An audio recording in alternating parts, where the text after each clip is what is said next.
আপনি বলেন তো পৃথিবীর সবচেয়ে হিংস্র প্রাণী কে? বাঘ, সিংহ। আচ্ছা বলেন, একটা সিংহ কয়টা সিংহ মারছে এই পর্যন্ত? পৃথিবীর সবচেয়ে হিংস্র প্রাণী সিংহ তো।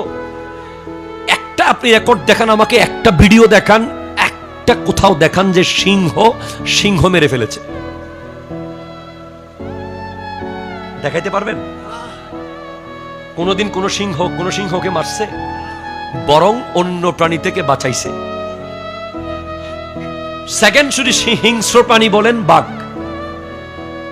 বাঘেরা সবাই কয়টা বাঘ মারছে এই পর্যন্ত? পৃথিবীর সৃষ্টি থেকে আজকের দিন পর্যন্ত বাঘ মারি ফেলছে, রেকর্ড আছে? মুরব্বীরা কোনোদিন শুনেছেন?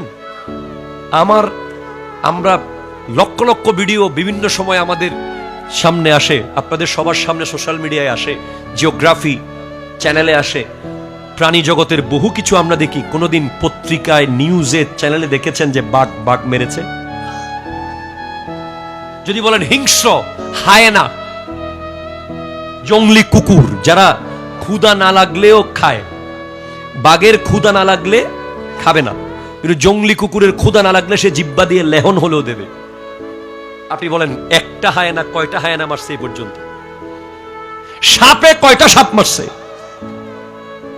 বিড়ালে কয়টা বিড়াল মারছে? কুকুরে কয়টা কুকুর মারছে? শুকরে কয়টা শুকর মারছে? একমাত্র মানুষ মারছে। কথা বলেন ঠিক কিনা? কথা বলেন।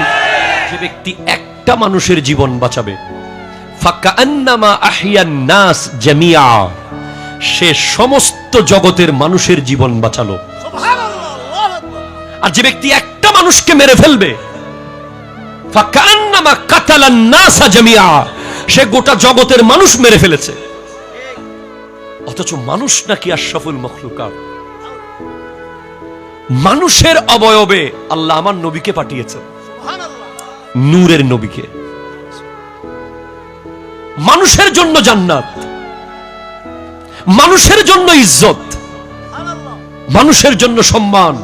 কোরআন বলছে লাকাদ কাররামনা বনি আদম, আল্লাহ বনি আদমকে সবচেয়ে সম্মান দিয়ে রেখেছে। মানুষের জন্য আদন, খুলদ, নাঈম, মাওয়া, দারুস সালাম, দারুল কারার, দারুল মাকাম, জান্নাতুল ফেরদাউস। সুবহানাল্লাহ, সুবহানাল্লাহ। বাঘের জন্য জান্নাত আছে? নাই। সিংহের জন্য, সাপের জন্য, কুকুরের জন্য, শুকরের জন্য নাই। তাদের কোনো নিয়ামত নাই, হাসরের কোনো নিয়ামত নাই।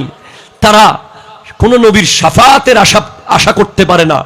অথচ আমরা এত নিয়ামত পাওয়ার পরেও আজকে আমরা পশুর চেয়েও অধম।